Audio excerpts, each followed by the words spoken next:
Welcome to Rocky News. Please like, share, subscribe our Rocky News channel. Anantapuram జిల్లా గుత్తిలో మాల మహానాడు ఆధ్వర్యంలో SC వర్గీకరణకు వ్యతిరేకంగా నిరసన కార్యక్రమం చేపట్టారు.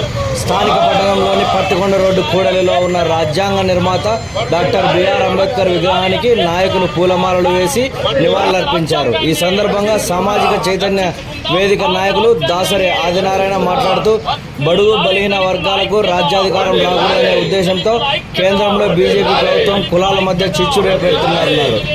బీజేపీ ప్రజలను విభజించి పాలిస్తుందన్నారు. ఎస్సీ వర్గీకరణ వద్దు, ఐక్యతే ముద్దు అని పిలుపునిచ్చారు.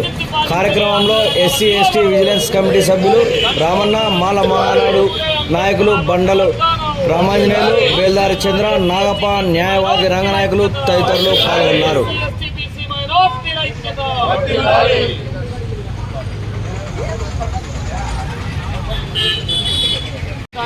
వ్యతిరేకిస్తూ ఈరోజు భారత రాజ్యాంగాన్ని కాపాడుకుందామనే నినాదంతోనే ఇంటికి మేము వచ్చాము.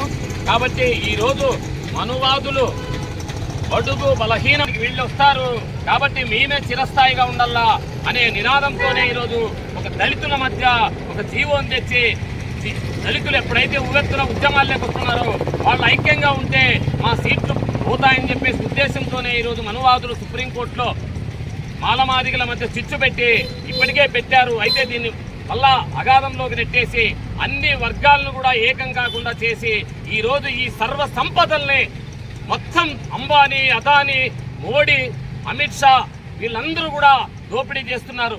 115% ఉన్న వాళ్ళు ఈ దేశ సర్వ సంపదనంతా కూడా లక్షల కోట్లకి ఈరోజు నంబర్ 1 కావాలని పేపర్లు తిరిగేస్తే కూడా అంబానీనో అదానీనో ముందుకు వస్తున్నారు. అయితే సామాన్య ప్రజలైన మనం ఎస్సీ ఎస్టీ బీసీ వర్గాలు ఈ రోజు కూడా చదువుకుంటే మన పిల్లోనికి చిన్న ఉద్యోగం రాదని ఈరోజు కూడా మనం పోరాడుతూనే ఉన్నాం. కాబట్టి మనం ఎప్పుడైతే ఎస్సీ ఎస్టీలు బీసీలు ఏకమైతే వాళ్ళ షేర్లు పోతాయనే ఉద్దేశంతోనే మన మధ్య డివైడింగ్ పాలసీలు పెట్టి విభజించి పాలించనే ఉద్దేశంతోనే ఈరోజు ఈ ఎస్సీ వర్గీకరణ తెచ్చారు. కాబట్టి మేము దీనికి మాల ఐక్య సంఘాలుగా కూడా ఎలాంటి ఒప్పుకోం. ఎందుకంటే ఈ దేశంలో 125% ఉన్న మనమందరూ కూడా విడిపోతే చెడిపోతాం, చెడిపోతే నష్టపోతాం. కాబట్టి దీన్ని మీరంతా కూడా గుర్తిస్తారని మనము ఈ దేశంలో 144 కోట్లుంటే 15% మాత్రమే వాళ్ళు ఉన్నారు. మనం గిన కలిస్తే రాజ్యాధికారం ఖచ్చితంగా వస్తుంది. ఆ కలవకుండానే ఈ ఉద్దేశంతోనే మనల్ని విభజించి పాలిస్తున్నారని ఈ వృత్తిలో మాల సంఘాలకు కానీ ఇక్కడ వచ్చిన అందరికి కూడా ఒక మాల సంఘాల ఐక్యవేదికగా మీకు విజ్ఞప్తి చేస్తూ రేపు వర్గీకరణ మనం వ్యతిరేకించాలి.